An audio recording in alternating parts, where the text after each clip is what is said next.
నమస్కారం వార్తలకు స్వాగతం. ముందుగా ముఖ్యాంశాలు. ప్రధానమంత్రి మోడీకి కేసీఆర్ కి ఎవరికి ఓటేసినా ఒకటే. కాంగ్రెస్ భారీ బహిరంగ సభలో సీఎం రేవంత్ రెడ్డి వెల్లడి.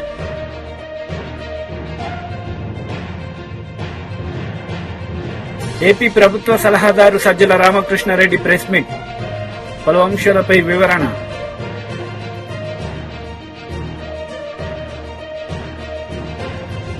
ఆదిలాబాద్ కాంగ్రెస్ సభలో సీఎం రేవంత్ రెడ్డి పాల్గొన్నారు. ఈ సందర్భంగా ఆయన మాట్లాడుతూ మోడీకి కేసీఆర్ కి ఓటేసినా ఒకటే అని ఆయన మండిపడ్డారు.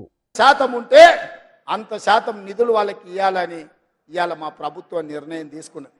బలహీన వర్గాల బతుకుల్లో కొంత వెలుగులు నింపాలని, అభివృద్ధి పదం వైపు వాళ్ళని నడిపించాలని ప్రయత్నం చేస్తుంటే, బీసీల లెక్కలు తెలిస్తే, బీసీలకు నిధులు ఇస్తే రాజ్యాధికారంలో వాళ్ళు వాటా అడుగుతారని ఇవాళ ఇక్కడుండే కేసీఆర్, అక్కడుండే నరేంద్ర మోడీ కుట్ర చేసి కాంగ్రెస్ పార్టీని దొంగ దెబ్బ తీయాలని ఆలోచన చేస్తారు. అందుకే మిత్రులారా, మీరు మోడీకి ఓటేసినా కేసీఆర్కి ఓటేసినా ఒక్కటే. వీళ్ళిద్దరు ఒక్కటే తోడు దొంగలు. ఈ తోడు దొంగలలో ఒక దొంగను డిసెంబర్ నాడు బండకేసి కొట్టిర్రు. రెండో దొంగను వచ్చే నెల మీరు గోడకేసి కొట్టాలి. మే 13 తారీఖు నాడు గోడకు మేకు దిగినట్టు బీజేపీలను కోదండమేసి కొట్టాలి. బీజేపీని ఓడగొట్టాలి. ఎందుకంటే 10 ఏళ్ళు మనల్ని ఏలిన నరేంద్ర మోడీ మనల్ని మోసం చేసిండు. మన ఖాతాలో 15 లక్షల రూపాయలు పేదోళ్ళకి వేస్తాను ఇవ్వలేదు. ప్రతి పేదవాడికి ఇల్లు కట్టిస్తాను ఇవ్వలేదు. 2 కోట్ల ఉద్యోగాలు ప్రతి సంవత్సరం ఇస్తాను. 10 ఏళ్లలో 20 కోట్ల ఉద్యోగాలు ఇవ్వాలి. ఒక్క ఉద్యోగం కూడా ఇవ్వనందుకు నిరుద్యోగ యువకులు నడుం బిగించాలి. మోడీని ఓడగొట్టాలి. ఈ ప్రాంతానికి మీకు గిరిజన యూనివర్సిటీ ఇస్తే 9 ఏళ్ళు దాన్ని మూలకు పడేసిండు. నిన్న మనం కొట్లాడితే మొదలు పెట్టిండు, అది కూడా పూర్తి చేయలే. బయ్యారం ఉక్కు కర్మాగారాన్ని కట్టలేదు. కాజీపేటలో రైల్వే కోచ్ ఫ్యాక్టరీ ఇవ్వలేదు. ట్రిపుల్ ఐటీ ఇచ్చిన దాన్ని రద్దు చేసిండు. ట్రిపుల్ ఐటీతో పాటు ఐటీఐఆర్ కారిడారు, ఐఐఎం కాలేజీలు ఏమి కూడా తెలంగాణకు ఇవ్వలేదు. గుజరాత్ మాత్రం బుల్లెట్ ట్రైన్ తీసుకుపోయిండు, సబర్మతి రివర్ ఫ్రంట్ తీసుకుపోయిండు. ఇవాళ అక్కడ కావాల్సిన నిధులన్నీ తీసుకెళ్తున్నాడు. గిఫ్ట్ సిటీలు కట్టుకున్నాడు. ప్రధానమంత్రిగా అందరినీ సమానంగా చూడాల్సిన బాధ్యత నరేంద్ర మోడీ మీద ఉంది. కానీ కుత్సిత స్వభావంతో నిధులన్నీ కూడా గుజరాత్కే తీసుకెళ్ళిండు. కాబట్టి మిత్రులారా, 10 ఏళ్ళు మోడీని చూసిండ్రు, 10 ఏళ్ళు కేసీఆర్ను చూసిండ్రు. రాబోయే 10 ఏళ్ళు ఇందిరమ్మ రాజ్యాన్ని ఆశీర్వదించండి. మీ కోరికలు, మీ ఆలోచనలు, ఈ ప్రాంత అభివృద్ధి, ఈ ప్రాంత సంక్షేమాన్ని అమలు చేసే బాధ్యత కాంగ్రెస్ పార్టీ తీసుకుంటుందని మీకు మాట ఇస్తున్నా. అందుకే ఈరోజు ఒక టీచర్గా సామాన్యురాల్ని, ప్రజలలో ఉన్న అత్రం సుగుణను కాంగ్రెస్ పార్టీ అభ్యర్థిగా ఈ పార్లమెంట్ ఎన్నికల్లో నిలబెట్టింది. మీరు అత్రం సక్కును చూసిండ్రు, నగేష్ను చూసిండ్రు. వాళ్ళు ఎవరు కొత్తోళ్ళు కాదు, పాతోళ్ళే. వాళ్ళ పనితనం మీకు తెలుసు. మంచోడు అని మంచం ఎక్కిస్తే మంచం అంతా పాడు చేసిండంటే వెనకటికి వాడు అత్రం సక్కులా అంటాడు. ఇక నగేష్ గురించి నేను చెప్పాల్సిన పని లేదు. బుద్ధిమంతుడని సర్ది కడితేనంట బొడ్రాయి కానీ ఫోన్ చేసి మళ్ళీ ఇంటికి వచ్చి బోర్లో వండుకున్నాడంట. నగేష్ ఎమ్మెల్యేగా, మంత్రిగా, ఎంపీగా అన్ని పనులు చేసిండు. మీ అందరూ చూసినోడే. వాళ్ళెవరు తక్కువ కాదు. కేసీఆర్ దొరెంతనో మా గిరిజన దొరలు, ఆదివాసీ నీళ్ళు కూడా దొరలే. 11 వరకు కిందికి రాడంట నగేష్. మావాడు చెప్తుండే. చేయి కలిపితే ఎంబడే దస్తు పెట్టి తుడుస్తాడంట పేదోని చేయి కలిపితే. ఎందుక ఈ దొరలు మనకు అవసరమా? అక్కడ ఫామ్ హౌస్లు ఉండే దొరలైనా, ఇక్కడ ఆదిలాబాద్లో ఉండే దొరలైనా, ఈ దొరలతో మనకేం పని ఉంది? అందుకే మిత్రులారా, మా అక్కలకు ముఖ్యంగా మీలో ఉండే ఒక ఆడబిడ్డకు అవకాశం వచ్చింది. ఇంటైనా ఏం చెప్పినా వినకండి. సాయంత్రం హాఫ్ ఫుల్లో ఆయన వేసి వచ్చి ఓటేయండి అంటే కూడా ఆయన చెప్పినప్పుడు సరే నుండి బూత్లకు పోయినాక మీ ఆడబిడ్డ కోటేయండి. ఎందుకంటే ఆడబిడ్డలకు అవకాశాలు వచ్చేదే తక్కువ. సీతక్కనిస్తే గెలిపిస్తే ఎట్లయితే మంత్రిని చేసినామో ఇవాళ రాష్ట్రానికి సీతక్క నాయకత్వం వహిస్తుందో, రేపు అత్రం సుగుణను కూడా గెలిపించండి. రాష్ట్ర స్థాయిలో, దేశ స్థాయిలో ఒక మంచి గుర్తింపు, గౌరవం మహిళలకు వస్తుంది. మహిళలకు ఇస్తే ఓడిపోతారంటే రేపు మీ పిల్లలకు కానీ ఆడబిడ్డలకు కానీ అవకాశాలు రావు. అందుకే మా అక్కలందరికీ విజ్ఞప్తి చేస్తున్నా, ఈ ఆడబిడ్డను ఆశీర్వదించండి. మీలో ఒకరు మీ పేదింటి ఆడబిడ్డ. ఈ ఆడబిడ్డని గెలిపించాల్సిందిగా మీ అందరిని కోరుకుంటూ మీ దగ్గర సెలవు తీసుకుంటున్నా. మీరందరు సిద్ధమేనా? సిద్ధమేనా? ఏమంటలేరు? అప్పటి నుంచి చాలా జోరు చూపిస్తారు కదా. సిద్ధమేనా? YCP leader Posani Krishnamurali press meet నిర్వహించారు. ఈ సందర్భంగా టీడీపీ నేతలపై ఆయన మండిపడ్డారు. ఇతన చంద్రబాబు నాయుడా తడుకొని తలకాయ తడుకొని వెన్నుపోటు మామూలు వెన్నుపోటు పొడిచి దొంగదారిలో సీఎం పెడతారు. సీఎం అవుతాడా? ఆ మేకప్ తీసి పరేశాడు. ఇప్పుడు వేరే కొత్త మేకప్ వేసుకున్నాడు. ఇప్పుడు విజన్ ఉంది, 40 వరకు విజన్ ఉన్న గొప్ప మనిషి. అందుకని అతనికే మనం అర్థం, మన కాపుల్లో ఎవరు సీఎం గా పనికిరారు, నేను అన్ఫిట్ కాబట్టి ఆయనకే వేయండి అని వెళ్ళిపోయాడు. ఇతను నేను నాయకుణ్ణి, నేను జనసేన అధినేతని అని ఈయన వ్యాన్లెక్కి కారులెక్కి ఏం మాట్లాడతావు పవన్ కళ్యాణ్? నువ్వు సీఎం అవుదాను వచ్చి కార్యకర్తగా మారి చంద్రబాబు కాళ్ళు పట్టుకొని ఇప్పుడు చంద్రబాబుని గెలిపించాలని చెప్పి కాపులందరినీ తీసుకెళ్లి ఆయనకి తాకట్టు పెట్టడానికి నువ్వు ట్రై చేస్తున్నావు. అసలు ఆల్రెడీ పాపం ఆంధ్రప్రదేశ్లో ఉన్న కాపు జాతి చాలా వీళ్ల వల్ల ఆత్మగౌరవం పలగొట్టుకున్నారు, చాలా బాధపడ్డారు. ఎవరు? ఈ పవన్ కళ్యాణ్ అన్న చిరంజీవి. ఈ అన్నదమ్ముల పుణ్యం అని కాపుల్ని ఎంత దింపాలో అవమానం అంత దింపేశాడు. దీనికంటే ముందు చూడండి, చిరంజీవి గారు ఆయన ప్రజారాజ్యం పార్టీ పెద్ద లెవెల్లో పెట్టేశాడు. పాపం కాపులందరూ చాలా సంతోషపడి, ఎవరికైనా ఉంటుంది కదా, నాకే కులాభిమానం ఉంటుంది, మన కులంలో ఎప్పుడు ముఖ్యమంత్రి అవ్వలేదు కానీ ఈసారన్నా అయితే బాగుంటుంది. చిరంజీవి వచ్చాడు, అప్పుడు రామారావు అటు వచ్చాడు కాబట్టి అని పాపం చాలా మంది కాపులు ఇల్లే అమ్మేసుకున్నారా, పొలమే అమ్మేసుకున్నారా, ఉద్యోగాలే పోగొట్టుకున్నారా, ఇంటి పట్టలు లేకుండా మొత్తం చిరంజీవి గారికి దారం పోశాడు.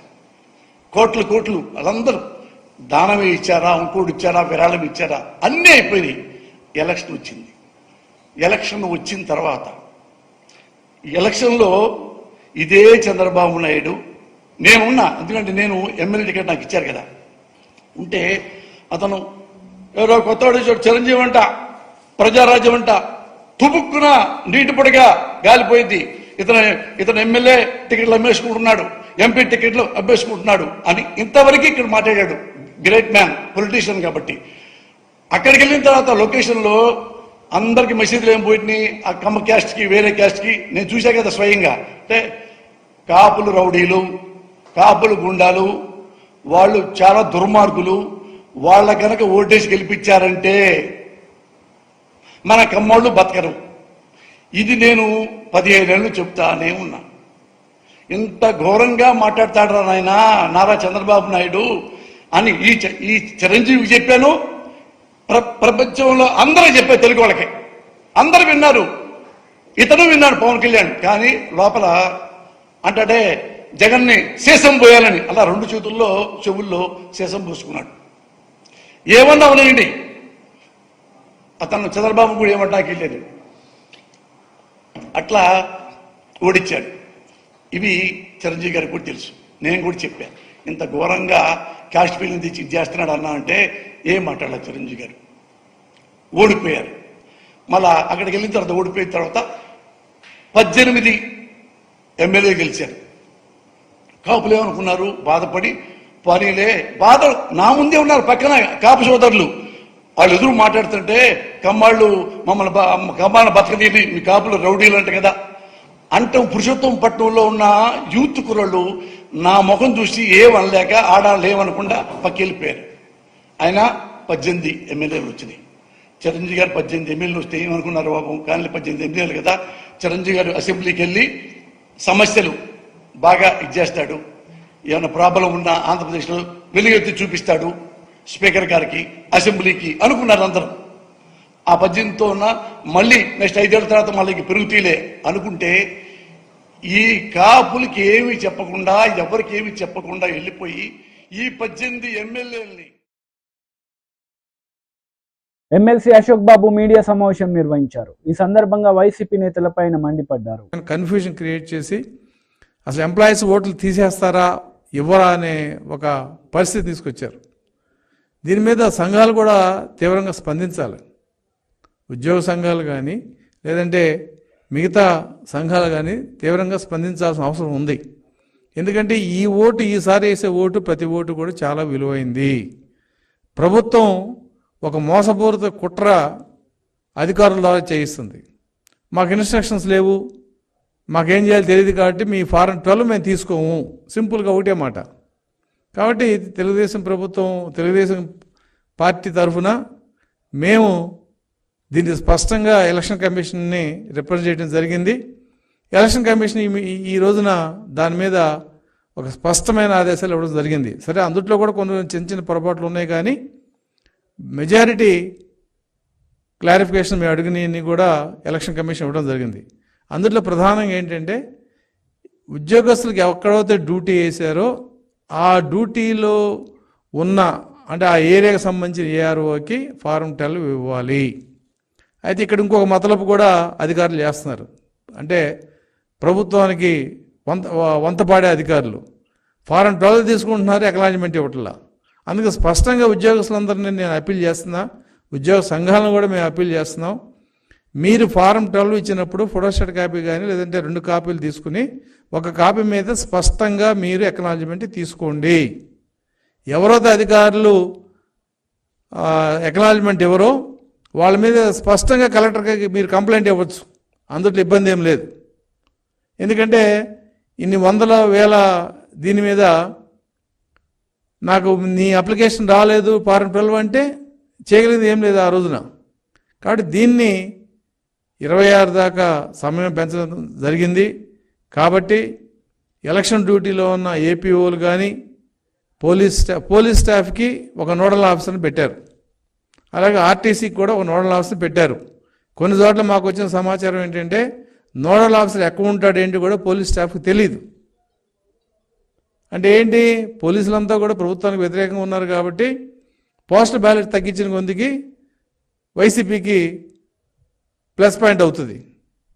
కాబట్టి మేము స్పష్టంగా చెప్తున్నాం, పోలీస్ శాఖలో కానీ ఆర్టీసీలో కానీ ఎవరైతే నోడల్ ఆఫీసర్గా ఉన్నారో వాళ్ళు పోలీస్ స్టాఫ్కి, ఆర్టీసీ సిబ్బందికి ఈ సమాచారం తెలియజేయాల్సిన బాధ్యత వాళ్ళదే. పోలీసు డీజీ కానీ, ఆ కన్సర్న్ ఎస్పీ కానీ, డిఐజీ కానీ, ఆర్టీసీ ఎండి, ఆర్టీసీ రీజనల్ ఆఫీసర్స్ మీరు స్పష్టంగా ఆర్టీసీలో డ్యూటీలో ఉన్న డ్రైవర్ల, కండక్టర్లకి, అలాగే ఎమర్జెన్సీ సర్వీస్లో ఉన్న వాళ్ళకి, అలాగే ప్రైవేట్గా మనం తీసుకున్న వీడియోగ్రాఫర్లకి లేకపోతే ఫోటోగ్రాఫర్లకి, డ్రైవర్లు, వీళ్ళందరూ కూడా. మాజీ ఎమ్మెల్యే జగ్గారెడ్డి ప్రెస్ మీట్ నిర్వహించారు. ఈ సందర్భంగా ఇరు పార్టీలపై ఆయన మండిపడ్డారు. హరీష్ మాట్లాడతాడు, బీజేపీ వాళ్ళు మాట్లాడతారు. ఏం చేసింది 70 ఏళ్ళ కాంగ్రెస్? ఏం చేసింది? నేను అడుగుతున్నా బీజేపీలకు 500 అదేదో అప్పుడెప్పుడో రామాలయం, అది ఆడప్పుడు శ్రీరాముడు నివసించే గుడిని కూలగొడితే మీరు ఈ చరిత్ర కూడా చదవాలి కదా. ఎట్లయితే శ్రీరాముడి చరిత్ర నువ్వు చదువుతున్నావు అంటే, నువ్వు శ్రీరామచంద్రుడు భగవాన్ చరిత్ర చదువుతున్నావు అంటే నీకు ఓట్లు వస్తాయని దాన్ని ఎక్స్పోజ్ చేస్తున్నావు. కానీ మహాత్మా గాంధీ, నెహ్రూ గారు మరి చేసింది కూడా నువ్వు, మరి ఇదొక చరిత్రనే కదా. శ్రీరామచంద్రుడి పరిపాలన ఎట్లయితే సాగిందో అట్లాగే ఆ రోజే నెహ్రూ గారు ప్రధానమంత్రి కాగానే శ్రీరామచంద్రుని లాంటి పరిపాలన అంటే నీళ్లు, నిధులు, రైతులు, ఉద్యోగాలు, ఇండస్ట్రీస్, చదువుకోవడానికి ఎడ్యుకేషనల్, ఇవన్నీ అప్పుడే కదా మొదలైంది, నెహ్రూ గారు కాలంలోనే కదా. అట్లా పునాది నెహ్రూ గారు, అలాంటి పునాదిల నుంచే ఈరోజు అనేక మంది నాయకులు ఎవరన్నా తీసుకో, మనం ఈ మధ్యలో ముఖ్యమంత్రులు అయిన వాళ్ళు 20 ఏళ్ళ చంద్రబాబు నాయుడు తీసుకో, కేసీఆర్ని తీసుకో, మొన్నటిదాకా జగన్ తీసుకో, రాజశేఖర రెడ్డిని తీసుకో, రోషే గారిని తీసుకో, కిరణ్ కుమార్ రెడ్డిని తీసుకో, ఇప్పుడు రేవంత్ రెడ్డిని తీసుకోండి. ఇట్లా ఆయన వేసిన ఇత్తంలో నుంచే వీళ్ళందరూ వచ్చిర్రు. ఆయన వేసిన పునాదిలో నుంచే ఈ నాయకులు వచ్చిర్రు. అది మర్చిపోవద్దు అని అడుగుతున్నా. అదే నేను జ్ఞాపకం చేపిస్తున్నా ఈరోజు గాంధీ భవన్ మీడియా ద్వారా. ఇంత పెద్ద గొప్ప చరిత్ర, త్యాగాల కుటుంబము రాహుల్ గాంధీ గారి యొక్క ముత్తాత. రాహుల్ గాంధీ గారి యొక్క ముత్తాత జవహర్లాల్ నెహ్రూ యొక్క గొప్పతనం, ఆ బ్లడ్డే ఈరోజు రాహుల్ గాంధీ గారిని మళ్ళీ జనంలో నడిపిస్తున్నది.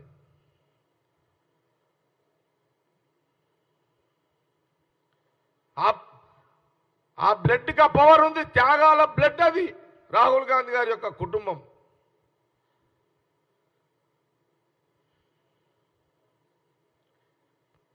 ఆ రోజు ఆహార ధాన్యాలు ఉత్పత్తి మొదలైనవి, వ్యవసాయ రంగం అభివృద్ధి చెందుతూ ఉంది.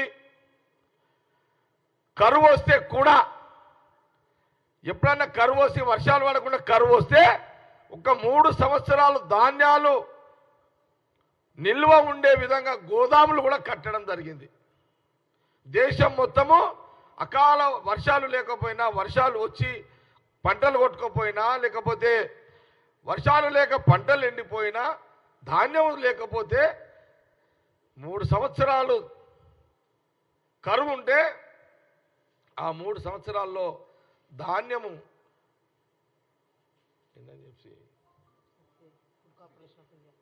FCI food corporation of India, ఇప్పుడు మనము సూపర్ బజార్కి వస్తున్నాయి చూడు, అదే ఆడికించి వస్తున్నాయి. అది ఎవరు ఏర్పాటు చేసిర్రు? నెహ్రూ గారే కదా. మరి అప్పుడేమన్నా ఎవరున్నారు? మోడీ గారు లేరు, అమిత్ షా లేడు, కేసీఆర్ లేడు, కేటీఆర్ లేడు, హరీష్ రావు లేడు, ఎవరేం లేము. ఎందుకు నరుకుతున్నారు ఈ ముచ్చట్లు? మీరు పనికొచ్చే ముచ్చట్లు మాట్లాడండి. దీని మీద డిబేట్కి వస్తారా? ఉందా తమ్ము? ఇది మా వాళ్ళు రెడీ ఉన్నారు. మా స్పోక్స్ పర్సన్ కమల్, భవానీ రెడ్డి గారు, మెట్టు సాయి. మాట చెప్తున్నా, ఇది నోరుంది కదా మాట్లాడేనా మీరు? అచ్చా, అట్లా మనకు వ్యవసాయ రంగం అభివృద్ధి చెందడం కాగానే ఇండస్ట్రియల్ దిక్కు వచ్చేసారు.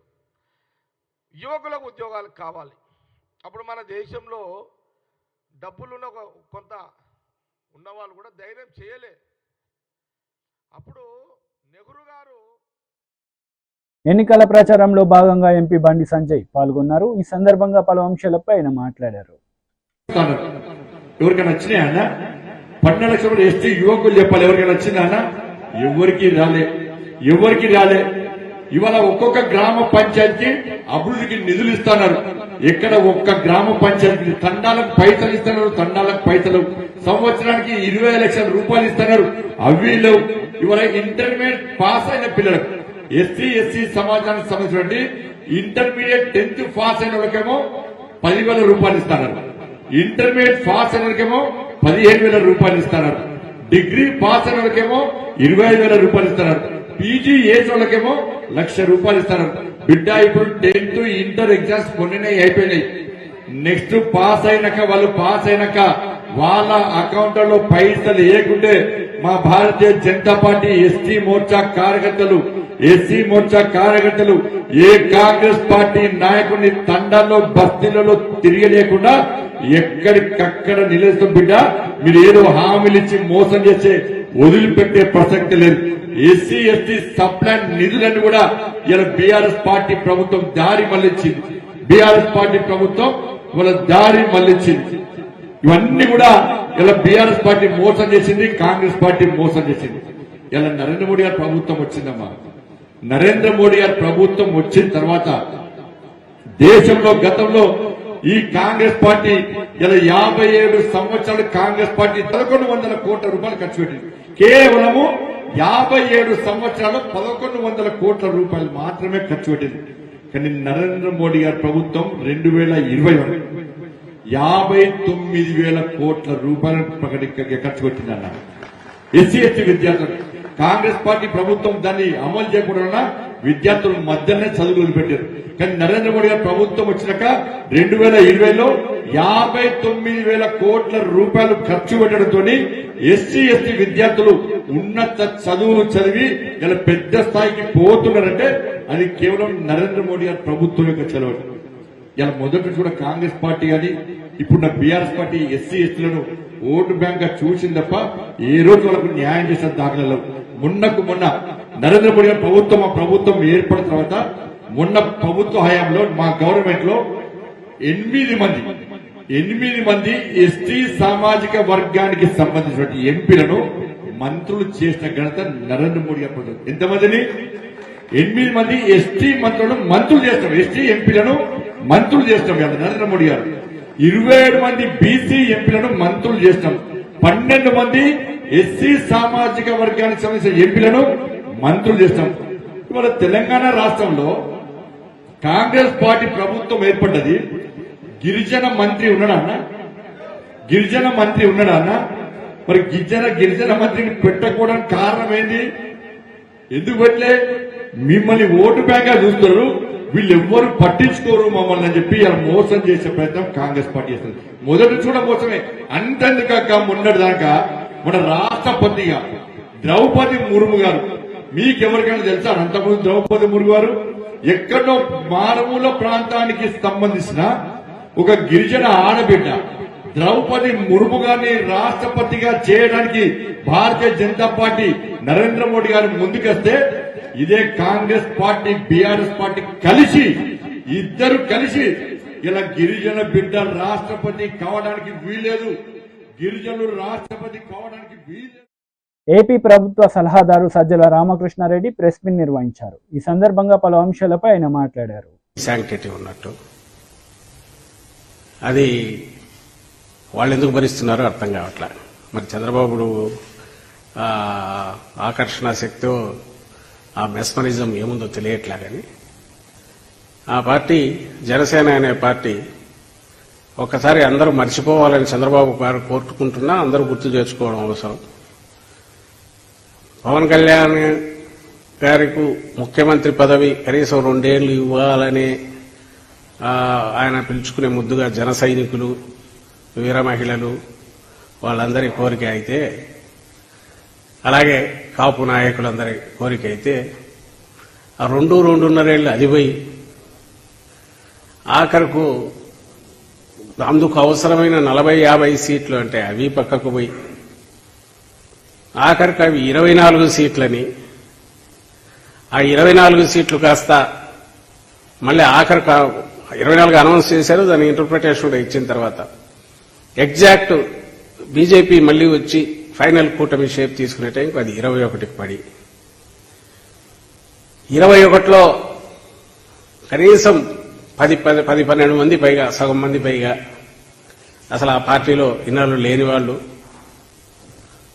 లేదు, ఒక 3-4, 5 ఆఖరి నిమిషంలో టీడీపీ నుంచి యువతలకు తెచ్చిపెట్టిన వాళ్ళు. అంటే ఎఫెక్టివ్ గా జనసేనకు చంద్రబాబు నాయుడు ఇచ్చింది 10 సీట్లు. అంటే పవన్ కళ్యాణ్ గారు ఆయన ఇష్టపూర్వకంగా ఆయన అనుకుని పెట్టుకున్నవి అనుకుంటే ఓ 10 ఇచ్చింటారేమో అని అనిపిస్తుంది ఫైనల్ చూస్తుంటే. ఇంకా బీఫామ్స్ ఎవరైనా ఇవ్వకపోతే అవి మారుస్తారేమో. ఏదో తిరుపతి అంటున్నారు, మరి అది ఎంతవరకు ఒకవేళ ఇప్పుడున్న అభ్యర్థిని మార్చి టీడీపీ అభ్యర్థిని జనసేనలోకి తెచ్చి జనసేనలో వేస్తారని, అది కూడా అయితే ఇంకొకరు యాడ్ అవుతారు.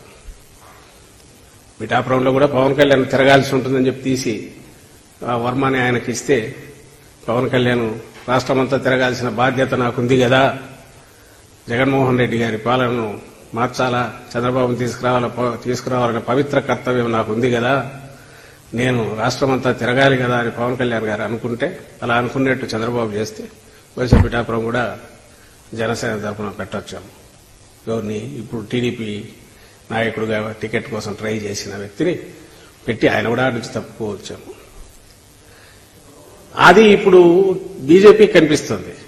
బీజేపీలో కూడా ఆ అభ్యర్థిని అక్కడ ఇప్పుడున్న బీజేపీ అభ్యర్థిని. ఇది సీటేమో టెక్నికలీ బీజేపీకి ఉండాలి, అభ్యర్థి మాత్రం టీడీపీ వాడు రావాలి.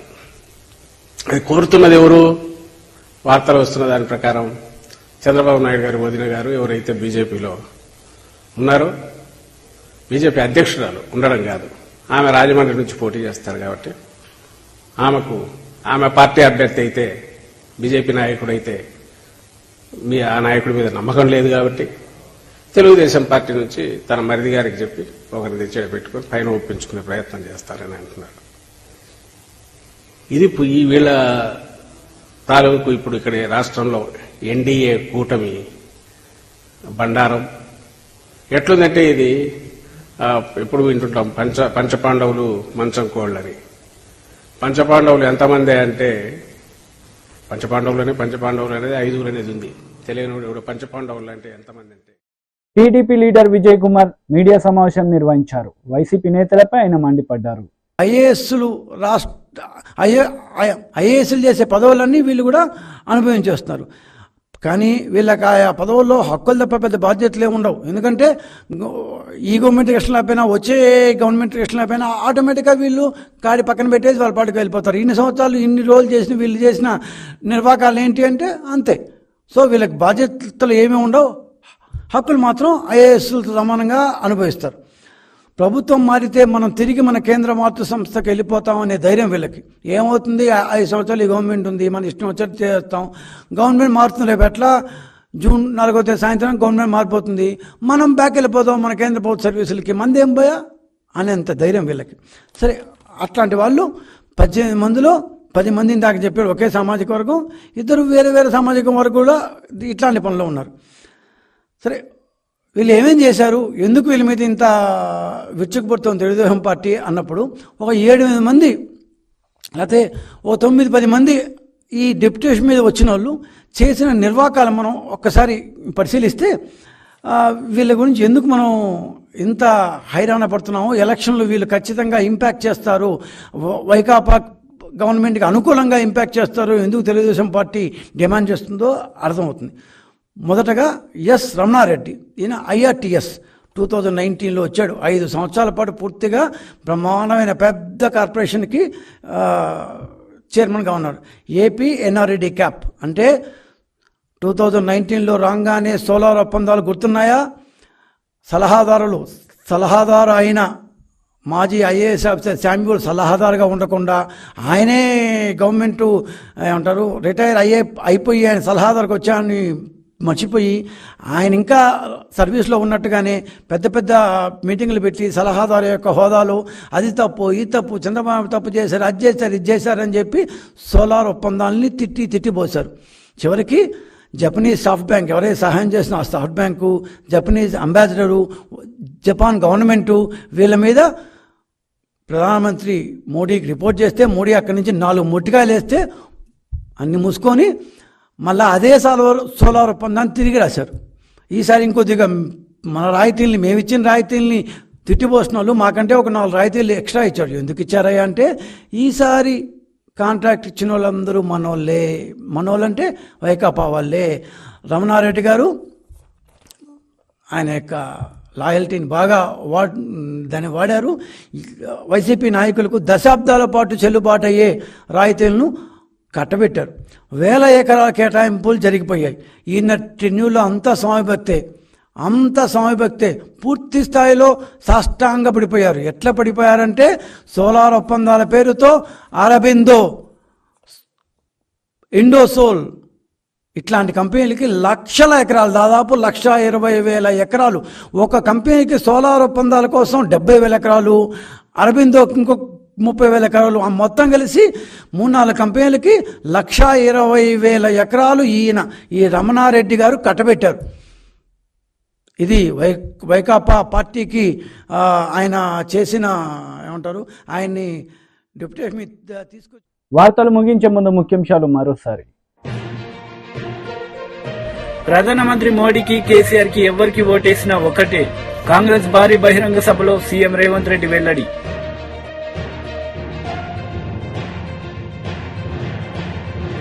ఏపీ ప్రభుత్వ సలహాదారు సజ్జల రామకృష్ణారెడ్డి ప్రెస్ మీట్, పలు అంశాలపై వివరణ.